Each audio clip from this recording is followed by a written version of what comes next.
लक्ष्मी जी के घर में 6 भाई बहन थे। बड़े 3, छोटे 3 की मदद करते थे। उनमें से लक्ष्मी जी सिलाई का काम करती थी, जिससे वो खुद भी पढ़ती और अपनी बहनों को भी पढ़ाती।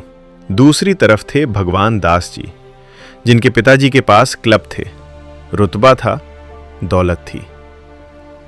पर एक दिन माताजी चली गई और फिर पिताजी भी चल बसे और सब खत्म हो गया।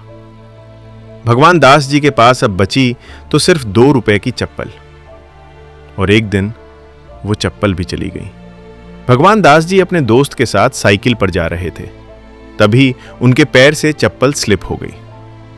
कुछ दूर जाकर एहसास हुआ कि चप्पल कहीं गिर गई है। फिर वो 9 से 10 किलोमीटर वापस गए ताकि वो चप्पल मिल जाए, क्योंकि उनके पास उतने भी पैसे नहीं थे कि नई चप्पल ले सके। फिर भी सुबह दूध बांटते थे, शाम को थककर सो जाते थे, पर आंखों में कभी लालच नहीं आया। फिर किस्मत ने करवट बदली। भगवान दास जी की नजर पड़ी लक्ष्मी जी पर। लोगों ने ताने मारे, गरीब घर की। पर भगवान दास जी ने मुस्कुराकर कहा, देखना, ये मेरे लिए सच्ची लक्ष्मी साबित होंगी।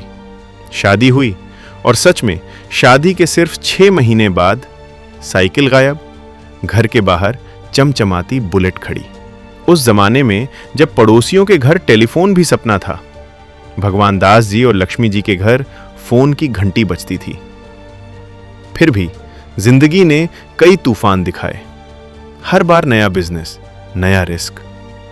जब भी भगवान दास जी को जरूरत पड़ती तो लक्ष्मी जी उनके गुल्लक में चुपके से पैसे रख देती थी, बिना किसी को बताए। भगवान दास जी स्टॉक मार्केट में उतरे, म्यूचुअल फंड में पैसा डाला, धीरे धीरे पहाड़ खड़ा कर दिया। फिर आया वो दिन जब उनका बेटा अपना घर बनाकर खड़ा हुआ। भगवान दास जी और लक्ष्मी जी दूर खड़े थे, हाथ में हाथ, आंखों में आंसू, और मुस्कान इतनी बड़ी कि कुछ बोलने की जरूरत ही नहीं पड़ी। भगवान दास जी आज भी कहते हैं, गाड़ी बंगला आते जाते रहते हैं, दिल बड़ा होना चाहिए। उनके भाई बहन हिंदी मीडियम में पढ़े, पर भगवान दास जी और लक्ष्मी जी ने ठान लिया, हमारा बेटा इंग्लिश में बोलेगा, दुनिया से लड़ेगा। और आज वही बेटा दुनिया में झंडे गाड़ रहा है। ये किसी फिल्म की कहानी नहीं, ये भगवान दास जी और लक्ष्मी जी की कहानी है।